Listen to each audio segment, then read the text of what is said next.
नमस्कार, good morning. Chhattisgarh में स्वागत है आप सभी का। आप देख रहे हैं एबी24। मैं हूं आपके साथ श्रवण तंबोली। बुलेटिन की शुरुआत करेंगे, लेकिन सबसे पहले देख लेते हैं इस वक्त के हेडलाइंस। दुर्ग में नकली पनीर बनाने की फैक्ट्री पर छापा। पाम ऑयल, डालडा केमिकल से बना रहे थे पनीर। प्रशासन ने फैक्ट्री को किया सील। पूर्व मंत्री मोहन मरकाम के बेटे की कार ने दूसरी वाहन को मारी टक्कर। आरक्षक हुआ घायल। केस दर्ज कर पुलिस फरार आरोपी की तलाश में जुटी। ठेकेदार और पीडब्ल्यूडी अफसर पर भड़के कांकेर सांसद भोजराज नाग। ठेकेदार को कान पकड़कर ले जाने की कही बात। गुणवत्ताहीन सड़क निर्माण की शिकायत पर पहुंचे थे सांसद। पत्थल गांव में तेज रफ्तार ट्रेलर अनियंत्रित होकर पलटा। हादसे के बाद वाहन में लगी भीषण आग। एक मजदूर की मौत, ड्राइवर मौके से फरार। छत्तीसगढ़ में जनजाति गौरव दिवस कार्यक्रम का दूसरा दिन। वर्चुअली जुड़ेंगे पीएम मोदी। सीएम विष्णुदेव साय भी होंगे शामिल।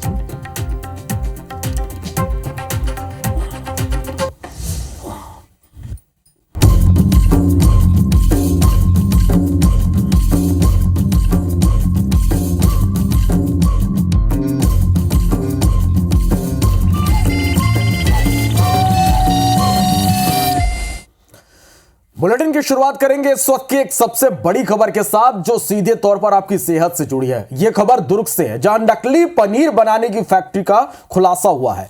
आईबीसी 24 के कैमरे पर नकली पनीर की फैक्ट्री का भांडाफोड़ हुआ है। और आपको यह जानकर हैरानी होगी कि यहां जो पनीर है वो पाम ऑयल, डालडा और केमिकल से तैयार किए जा रहे थे। रात 10 बजे से सुबह 6 बजे तक यहां पनीर बनाने का काम होता था। प्रशासन ने फैक्ट्री को सील कर दिया है। फैक्ट्री में काम करने वाले लोग यहां से भाग गए। तो आईबीसी 24 के कैमरे के सामने यह खुलासा हुआ है। दुर्ग में नकली पनीर बनाने की फैक्ट्री का खुलासा हुआ है। हमारे संवाददाता जब यहां पर पहुंचे तो सारी तस्वीरें उन्होंने अपने कैमरे में कैद की। यहां जो काम कर रहे कर्मचारी, उन्होंने ये इस बात को कबूला भी कि हाँ, यहां पर पाम ऑयल, डालडा और केमिकल से पनीर बनाया जा रहा है।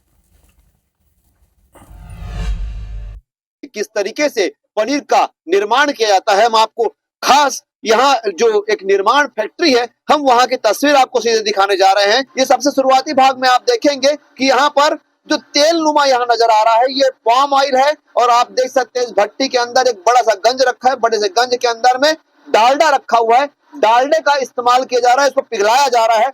अब देख सकते हैं इस फैक्ट्री के अंदर हम आ गए हैं और इस फैक्ट्री के अंदर आपको सबसे पहले दिखेगा यहाँ पाम ऑयल। आप देख सकते हैं कि यहाँ पर शुद्ध लिखा हुआ है। ये जो है वनस्पति तेल, खाद के जो बोरे होते हैं, उन खाद के बोरे के हिसाब से जो पोटास होता है और दूसरे जो केमिकल होते हैं, उसके हिसाब से यहाँ देख सकते हैं कि इसके अंदर भी केमिकल रखा हुआ है। और आप देख सकते हैं कि अत्यंत जो मशीन है, उस मशीन का इस्तेमाल यहाँ पनीर बनाने के लिए किया जा रहा है। मिल्क पाउडर होता है और साथ ही साथ केमिकल, वो तीनों को मिला करके यहाँ पर मिश्रण किया जाता है पानी के माध्यम से। और उसके बाद यहाँ से उसको ले करके जाते हैं इस टैंक में। ये वो पनीर है, ये देखिए, ये पनीर है। ये कपड़े के अंदर में। क्यों भाई साहब, क्या करते हैं आप? क्या काम करते हैं? पनीर बनाते हैं। क्या विधि है पनीर बनाने की? वो अपन पाउडर से बनाते हैं सर। कौन सा पाउडर? Milk powder. उसमें क्या करते हैं? गरम करके पनीर बनाते हैं उसको। क्या क्या डालते हैं उसमें? पाम ऑयल, डालडा और बस सर, केमिकल डालते हैं ना सर। हमारे साथ एसडीएम यहाँ पर मौजूद हैं। आखिरकार इतना लेट क्यों हो गया सर? आपसे सूचना जो है मिली थी। सूचना मिलने के बाद जो है जिनसे संबंधित था उनसे संपर्क करने का प्रयास किए हम लोग। काफ़ी प्रयास किए कि उनसे संपर्क हो जाए, ताकि मौके पर उनके साथ टीम मौके पर पहुंच जाए और जो नियमानुसार कार्रवाई आज ही हो जाए। आपने यहाँ पर जब देखा है तो क्या देखा है? यहाँ कोई कर्मचारी था या, और यहाँ जो आपको फैक्ट्री में क्या बनता पाया गया? आप नहीं, पनीर का तो दिख रहा है, जिस तरह से रखा हुआ है सामग्री जो है, तो पनीर प्रतीत हो रहा है वो। और यहाँ कर्मचारी मौके पर जब हम उपस्थित हुए तो कोई भी कर्मचारी उपस्थित नहीं मिले यहाँ। जांच के बाद ही खुलासा हो पाएगा कि आखिरकार कितना हानिकारक ये पनीर हो सकता है। दुर्ग से आकाश राव। बढ़ते आगे। छत्तीसगढ़ के पूर्व मंत्री मोहन मरकाम के बेटे की कार ने दूसरी कार को टक्कर मार दी। कोंडा गांव के नारायणपुर तिराहा के पास बुधवार की रात दो कारों में आमने सामने की भिड़ंत हो गई। रायपुर की ओर से आ रही मोहन मरकाम के बेटे की कार ने बीजापुर से रायपुर की ओर जा रही कार को टक्कर मार दी। रायपुर की ओर से आ रही कार को पूर्व मंत्री मोहन मरकाम का बेटा चला रहा था, जिसने दूसरी कार को करीब 500 मीटर तक घसीटते ले गया। कार बंद होने पर कार को छोड़कर मौके से फरार हो गया। बीजापुर की ओर से आ रही कार आरक्षक जितेंद्र कंवर की थी, जिसमें उनका पूरा परिवार सवार था। हादसे में कार का एक चक्का निकल गया। हादसे में आरक्षक घायल हो गए, जिन्हें इलाज के लिए अस्पताल में भर्ती कराया गया है। पुलिस ने मामला दर्ज कर लिया है। आरोपी की तलाश शुरू कर दी गई है। वो हम लोग इधर बीजापुर तरफ से आ रहे थे और वो रायपुर तरफ से आ रहा था वो कार, और हम लोगों को ठोक के निकल गए। नारायणपुर नाका। चोट तो गंभीर नहीं है, पेशेंट अभी स्टेबल है। उसके माथे पे यहाँ पे फटा है थोड़ा सा, ज़्यादा ऐसा कुछ अभी बताना संभव नहीं है क्योंकि एक्सरे एडवाइस किया गया है। रायपुर से कोंडागांव आ रही गाड़ी के द्वारा एक्सीडेंट किया गया है, जिस पर जो गाड़ी सवार आहत थे उन्हें जिला अस्पताल में प्राथमिक उपचार कराया गया है तथा आरोपी वाहन चालक के संबंध में पता तलाश किया जा रहा है। खबर पत्थल गांव से, जहां तेज रफ्तार ट्रेलर अनियंत्रित होकर पलट गया और इस हादसे में एक मजदूर की मौत हो गई। हादसे के बाद ट्रेलर में भीषण आग लग गई। प्लास्टिक पाइप से लदे ट्रेलर में भीषण आग लगी है। ड्राइवर मौके से फरार हो गया। फायर ब्रिगेड की टीम मौके पर पहुंची, जिसने आग पर काबू पा लिया। NH 44 स्थित पालीडीह के समीप देर रात की यह घटना है। तस्वीरें भी आप देख पा रहे हैं। तो पत्थल गांव से यह बड़ी खबर, तेज रफ्तार ट्रेलर अनियंत्रित होकर पलट गया, इसमें भीषण आग लग गई। प्लास्टिक पाइप से लदे इस ट्रेलर में आग लगी। मौके पर फायर ब्रिगेड की टीम पहुंची, जिसने आग पर काबू पा लिया।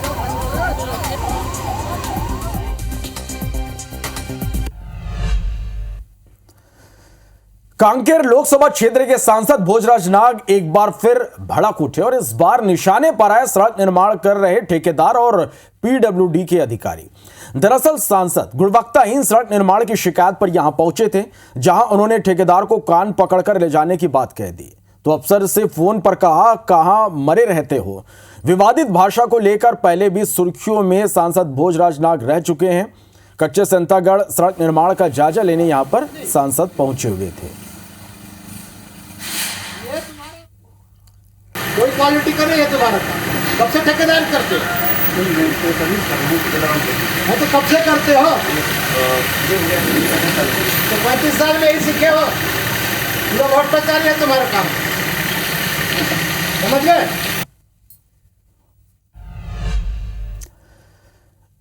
बेमेतरा जिले में एसीबी की टीम ने एक भ्रष्ट एसडीएम को गिरफ्तार किया है। साजा एसडीएम पर यह आरोप है कि उन्होंने जमीन डायवर्सन के नाम पर रिश्वत की मांग की थी। किसान की शिकायत पर एसीबी ने एसडीएम टेक राम महेश्वरी को घूस लेते रंगे हाथों गिरफ्तार कर लिया। दरअसल किसान तुलेश पटेल भटगांव का रहने वाला है, जिसने एसीबी रायपुर में शिकायत की थी कि नगर पंचायत परपोड़ी स्थित उनके भूमि के डायवर्सन के लिए एसडीएम कार्यालय साजा में आवेदन किया था, जिसके एवज में एसडीएम की ओर से 1 लाख रुपए की डिमांड की गई थी, जिसको लेकर 25,000 रुपए में सौदा तय हुआ था। किसान की शिकायत पर जब एसीबी ने जांच की तो मामला सही पाया, जिसके बाद एसीबी ने जाल बिछाया और 25,000 रुपए में एसडीएम को रिश्वत लेते सहमत करवाया। किसान ने एडवांस के रूप में 10,000 रुपए की रिश्वत दी। जब किसान गुरुवार को बकाया राशि देने एसडीएम कार्यालय पहुंचा, तब एसीबी ने एसडीएम को उसके सहयोगी गौकरण सिंह को रंगे हाथों पकड़ लिया। एसडीएम टेकराम महेश्वरी प्रार्थी से जमीन डायवर्सन के उपलक्ष्य में पैसा की डिमांड किया था। पहले तो उन्होंने 1 लाख रुपए की डिमांड की थी और उतरते उतरते में संभवतः 25,000 में उनका तय हुआ था और दीपावली के पहले उन्होंने 10,000 रुपया ले चुका था और बाकी बचे 10,000 रुपया उन्होंने लेने के लिए आज बुलाया था और उसको 10,000 रुपया लेते हुए रंगे हाथ हमने पकड़ लिया है। रायपुर में हुए डिजिटल अरेस्ट पर कार्रवाई हुई है। पंडरी इलाके की महिला से 58 लाख रुपए की ठगी की गई। मामले में आरोपी जसविंदर सिंह को राजनांदगांव से गिरफ्तार कर लिया गया है। आरोपी से 9 लाख रुपए भी जब्त किए गए हैं। आरोपी का बेटा अपने साथियों के साथ मिलकर ठगी की वारदात को अंजाम देता है। अब पुलिस फरार आरोपियों की तलाश में जुटी है। बता दें कि पंडरी की एमवीएस लक्ष्मी को अनजान नंबर से वीडियो कॉल आया। आरोपी खुद को मुंबई क्राइम ब्रांच के अधिकारी बताकर महिला से 58 लाख रुपए ट्रांसफर करा लिए। मामले में गिरफ्तारी के बाद पुलिस अब आगे की जांच में जुटी हुई है।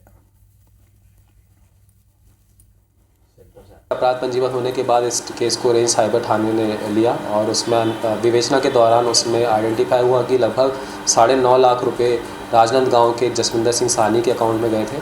तो उसमें उसकी पहचान करके जो उस व्यक्ति को गिरफ्तार किया गया है और उसको न्यायिक परीक्षण भेजा गया है। मैं आपके माध्यम से एक संदेश सभी लोगों को देना चाहूँगा कि डिजिटल अरेस्ट जैसी कोई भी कानूनी प्रावधान नहीं है। अगर कोई पुलिस वाला भी अगर आपको बोलता है कि अगर वो कि आपको डिजिटली अरेस्ट किया जा सकता है तो ऐसा कुछ भी नहीं है। जो भी कार्रवाई है वो अरेस्ट आपको फिजिकली ही कर सकते हैं।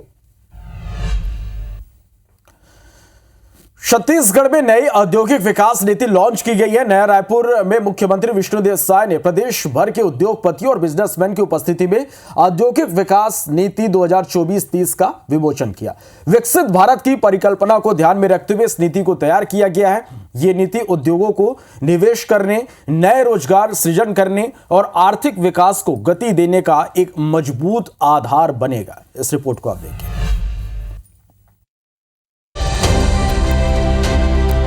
छत्तीसगढ़ में औद्योगिक विकास को नई गति देने के लिए मुख्यमंत्री विष्णुदेव साय ने नई औद्योगिक विकास नीति 2024-30 लॉन्च की है। नई नीति में आर्टिफिशियल इंटेलिजेंस और रोबोटिक्स जैसे सेक्टर्स के लिए विशेष पैकेज का प्रावधान है। युवाओं को आत्मनिर्भर बनाने के लिए उद्योग क्रांति योजना शुरू की जाएगी। एनएमडीसी के माध्यम से कोरबा बिलासपुर रायपुर इंडस्ट्रियल कॉरिडोर की परिकल्पना की गई है। साथ ही जगदलपुर के पास 118 एकड़ जमीन पर औद्योगिक क्षेत्र विकसित करने की योजना है। हम अपनी नई औद्योगिक विकास नीति लागू कर रहे हैं। निर्णय लिया है कि यदि कोई उद्योग 1000 से अधिक युवाओं को रोजगार देता है तो हम उसे 20% पॉलिसी के तहत और अधिक रियायतें देंगे। जगदलपुर के नजदीक हम 118 एकड़ भूमि पर औद्योगिक क्षेत्र का निर्माण प्रारंभ करने जा रहे हैं। नई औद्योगिक विकास नीति में आदिवासियों, दलितों, महिलाओं, रिटायर्ड अग्निवीरों, नक्सल प्रभावित आत्मसमर्पित नक्सलियों और थर्ड जेंडर उद्यमियों के लिए अतिरिक्त प्रोत्साहन का प्रावधान किया गया है। छत्तीसगढ़ के निवासियों को रोजगार के ज्यादा अवसर उपलब्ध कराने के लिए 1000 से ज्यादा रोजगार सृजन पर विशेष प्रोत्साहन और प्रशिक्षण पर प्रति व्यक्ति 15,000 रुपए दिए जाएंगे। विनिर्माण के लिए स्थायी पूंजी निवेश करने पर 100% और सेवा क्षेत्र में निवेश का 150% तक समग्र प्रोत्साहन का प्रावधान किया गया है। अच्छा उद्योग नीति बने ताकि हमारे छत्तीसगढ़ प्रदेश में ज्यादा से ज्यादा उद्योग कैसे लगे। अब एक उद्योग नीति बहुत ही पिछड़ा क्षेत्र को लिया गया है। अनुसूचित जाति, जनजाति, बड़े उद्योग, मझोले उद्योग से लेकर छोटे उद्योग, हर क्षेत्र में हम लोगों ने प्रयास किया है कि सबको उसका लाभ मिले। छत्तीसगढ़ में पहली बार ग्रीन उद्यम की परिकल्पना और पर्यावरण संरक्षण के उपायों पर जोर दिया गया है।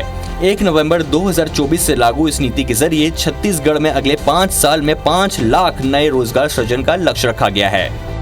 राजेश मिश्रा, IBC 24, रायपुर। तो छत्तीसगढ़ की नई औद्योगिक विकास नीति को लेकर वित्त मंत्री ओपी चौधरी ने कहा कि इससे उद्योगों को एक नई दिशा मिलेगी। वहीं वन मंत्री केदार कश्यप ने इसे पर्यटन उद्योग को बढ़ावा देने वाला बताया। उन्होंने कहा कि इससे बस्तर में रोजगार के नए अवसर खुलेंगे। भाजपा के पूर्व विधायकों ने भी कमोबेश कुछ इसी तरह की प्रतिक्रियाएं दी हैं। आप भी सुनिए। आज माननीय मुख्यमंत्री जी और उद्योग मंत्री जी द्वारा इसको जारी किया गया है। इससे निश्चित रूप से छत्तीसगढ़ में औद्योगिक विकास होगा, जीडीपी का साइज बढ़ेगा, टैक्स बढ़ेगा और राज्य की अर्थव्यवस्था जब बड़ी होगी सबके लिए योजना हम लागू कर पाएंगे। निश्चित तौर से उद्योगों के लिए एक बहुत अच्छा अवसर हमारे छत्तीसगढ़ को मिला है और छत्तीसगढ़ आने वाले समय में उद्योग की दृष्टि से और आगे आएगा। देखते हैं इस उद्योग नहीं, निश्चित रूप से जो नई औद्योगिक नीति आई है इससे यहाँ के उद्योगों को लाभ होगा, यहाँ के लोगों को रोजगार के अवसर मिलेंगे, कहीं न कहीं प्रदेश बढ़ेगा, राजस्व बढ़ेगा तो विकास भी होगा। मैं समझता हूँ पूरे हिंदुस्तान की निगाह छत्तीसगढ़ की तरफ है कि हम कैसे वहाँ उद्योग लगाएं। इसलिए मैं प्रदेश के मुख्यमंत्री और उद्योग मंत्री और पूरे उद्योगपतियों को बहुत बहुत शुभकामनाएं देता हूँ। छत्तीसगढ़ में कल से धान खरीदी की शुरुआत हो चुकी है। आप लोगों के सामने हम 5 तस्वीर दिखा रहे हैं। 14 नवंबर यानी कल से 31 जनवरी 2025 तक धान की खरीदी की जाएगी। प्रदेश में कुल 27 लाख किसान पंजीकृत है, जिनमें 1,35,000 नए किसान रजिस्टर्ड हैं। इसके अलावा 36,263 हेक्टेयर नए रकबे भी पंजीकृत हुए हैं। धान खरीदी में किसानों को सहूलियत के लिए केंद्रों में बायोमेट्रिक डिवाइस लगाए गए हैं। बालोद में मुख्यमंत्री विष्णुदेव साय ने धान खरीदी की शुरुआत की। कहा कि धान खरीदी केंद्र से किसान को 10,000 रुपए अधिकतम तुरंत नगद वो ले सकते हैं। किसानों की जरूरत को देखते हुए तुरंत भुगतान के निर्देश दिए गए हैं।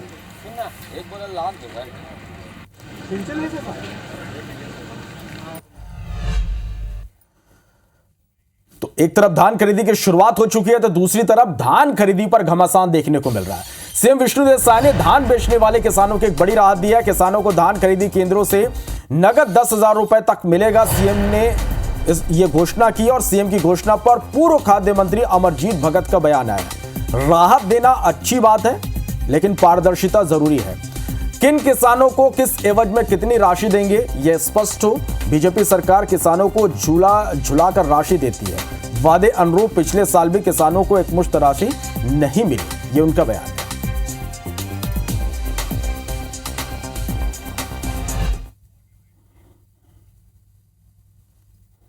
और सरकार अच्छे से अच्छी व्यवस्था किसानों को देना चाहती है। ये भी बताते हुए हर्ष हो रहा है कि अब किसानों को धान खरीदी केंद्र में ही कैश भी मिल जाएगा। 10,000 तक, 500 से लेकर 10,000 तक का कैश अगर वो एक दिन में एक बार में चाहेंगे तो यहीं पर उनको मिल जाएगा। बैंक जाने की आवश्यकता नहीं होगी। किसी को लिबर्टी देना चाहते हैं, अच्छी बात है, लेकिन उसमें ट्रांसपेरेंसी होनी चाहिए। आप कौन सा किसान को देना चाहते हैं और किस एवज में देना चाहते हैं। ऐसा नहीं है कि इसमें जो है नकदी जो लेन देन है उसमें कहीं कोई गड़बड़ी हो। बलरामपुर से एक बड़ी खबर है, जहां बंद पड़े ईंट भट्टे में एक कंकाल मिला है। भट्टे में 3 मानव कंकाल मिले हैं। ये बड़ी खबर है। कंकाल मिलने से क्षेत्र में सनसनी फैल गई है।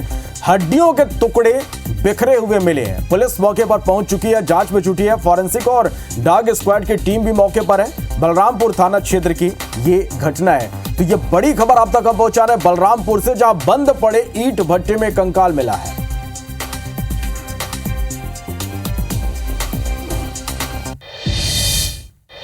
बढ़ते आगे, हिंदी, कन्नड़, तेलुगु और तमिल फिल्मों से लेकर नाट्य मंच तक अपने अभिनय से सशक्त पहचान बनाने वाले अभिनेता आशुतोष राणा राजधानी रायपुर पहुंचे।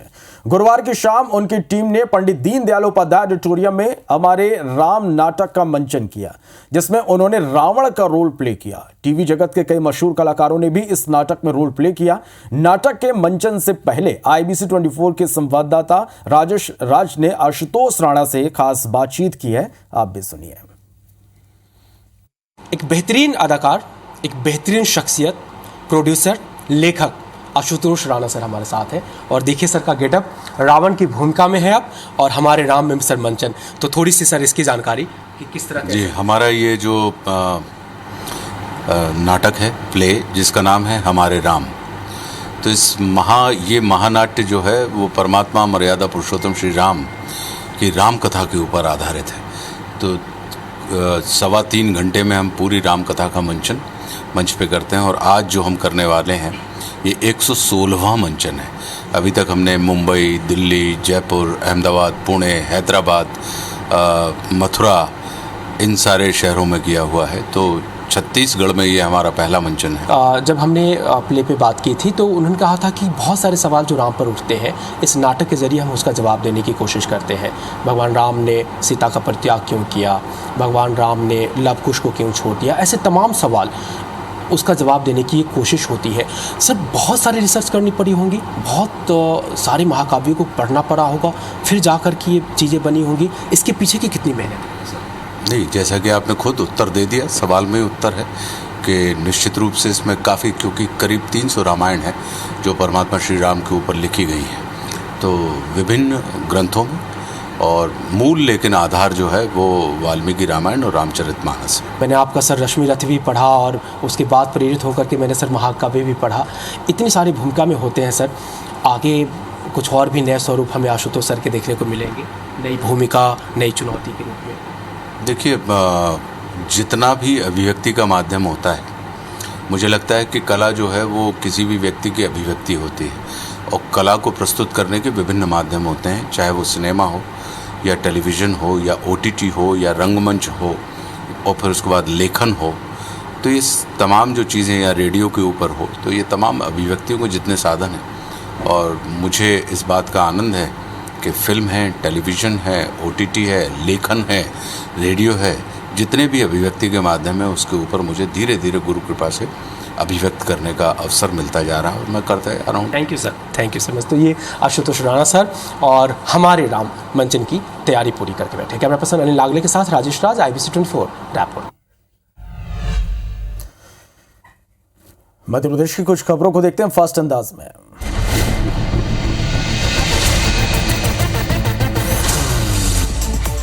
भोपाल में डिजिटल अरेस्ट के मामले में पुलिस बदमाशों के गांव तक पहुंच गई, जल्द आरोपियों की गिरफ्तारी हो सकती है। भोपाल डिप्टी कलेक्टर राजेश सुरते पर FIR दर्ज हुई है। महिला चपरासी को शादी का झांसा देकर दुष्कर्म करने का आरोप है। रायसेन में मौत का लाइव वीडियो सामने आया, जहां SI सुभाष सिंह की हार्ट अटैक से मौत हो गई। ग्वालियर में ठेला लगाने वाले युवक पर फेविक्विक से अटैक किया गया। बाइक सवार 2 अज्ञात बदमाशों ने इस घटना को अंजाम दिया। घायल युवक का मुंह और आंख फेविक्विक से चिपक गया। युवक को बर्न वार्ड में भर्ती कराया गया। पुलिस ने अज्ञात बदमाशों पर मामला दर्ज कर लिया है।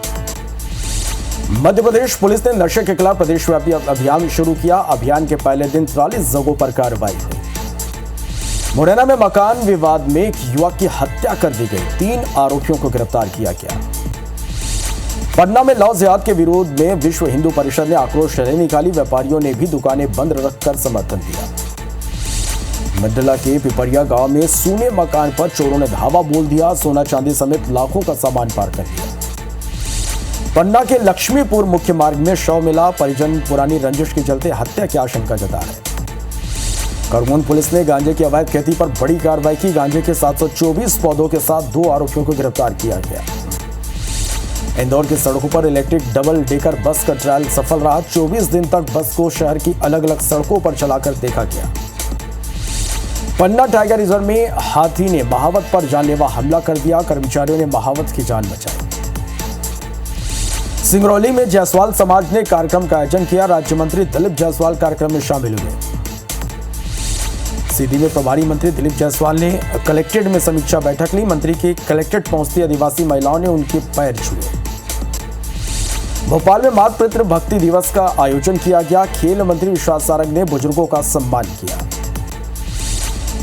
जबलपुर में कृषि विज्ञान केंद्र के कर्मचारी धरने पर बैठ गए। मांगे पूरी नहीं होने पर उग्र प्रदर्शन करेंगे। धार के PM एक्सीलेंस कॉलेज में आज जनजाति गौरव दिवस कार्यक्रम का आयोजन होगा। राज्यपाल और मुख्यमंत्री कार्यक्रम में शामिल होंगे। करगिल युद्ध में लड़ाई लड़ने वाले योद्धा दीपचंद फौजी भारत भ्रमण पर निकले हैं। तीसरे पड़ाव पर उनका विदिशा में आगमन हुआ। इंदौर में 3 दिनों से दिन और रात के तापमान में हल्की गिरावट आई है, जिससे देर रात हल्की ठंड का एहसास होने लगा है।